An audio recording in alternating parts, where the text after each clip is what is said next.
Quran mentions only one tree in Eden, the tree of life, also called the tree of immortality and ownership of no decay, which Allah specifically forbade to Adam and Eve.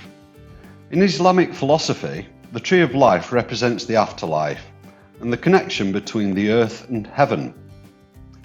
Huércal-Overa, a small town in Almería, has adopted this symbol as its own emblem, and the story of the town starts during the Muslim era. The strategic location of Huércal-Overa was first fully appreciated by the Muslims that ruled Al-Andalus from 711 AD until 1492. This part of Almería was actually reconquered a little earlier, in 1488. The Muslims built Castillo Fortaleza de Huércal-Overa on a hill overlooking the town.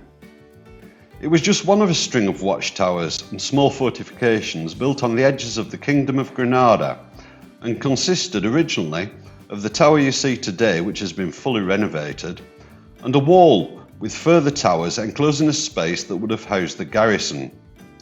The tower, known locally simply as El Castillo, is clearly visible no matter how you approach the town.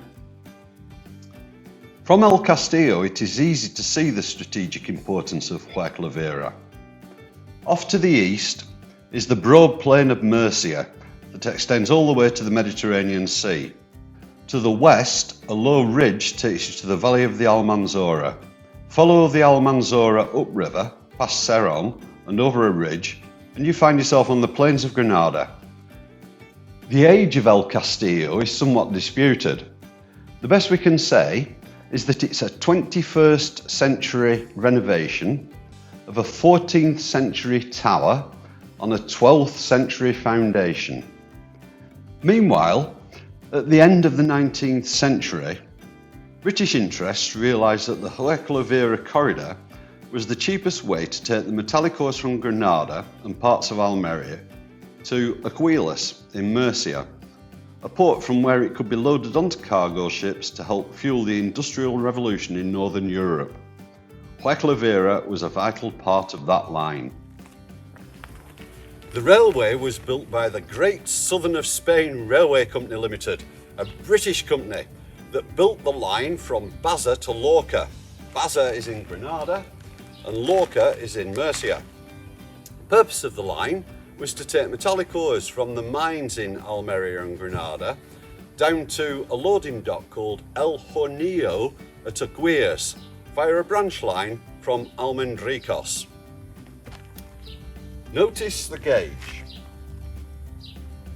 This gauge is a broad gauge, 5 feet 5 3/4 inches, as opposed to the normal English gauge of 4 feet 8.5 inches.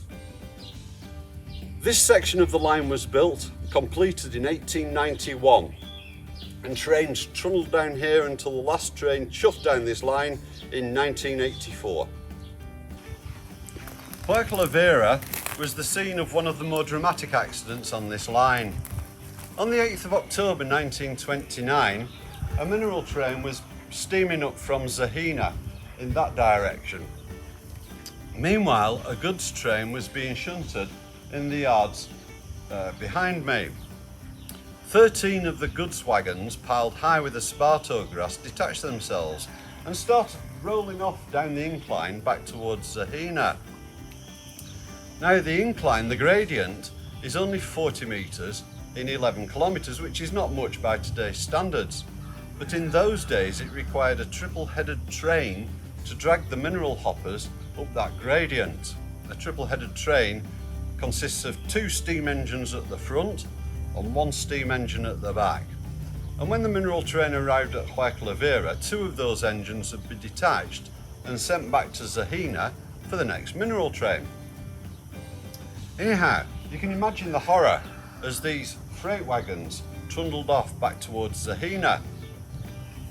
The runaway wagons met the mineral train about 1 kilometre back down the track.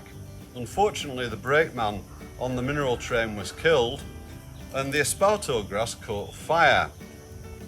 8 hopper wagons and 2 coaches were damaged, and the overall cost of the damage was estimated at 500,000 pesetas, which was a considerable amount for those days. Much of the railway line has now been turned into a Via Verde, which is a long distance route for cyclists and walkers.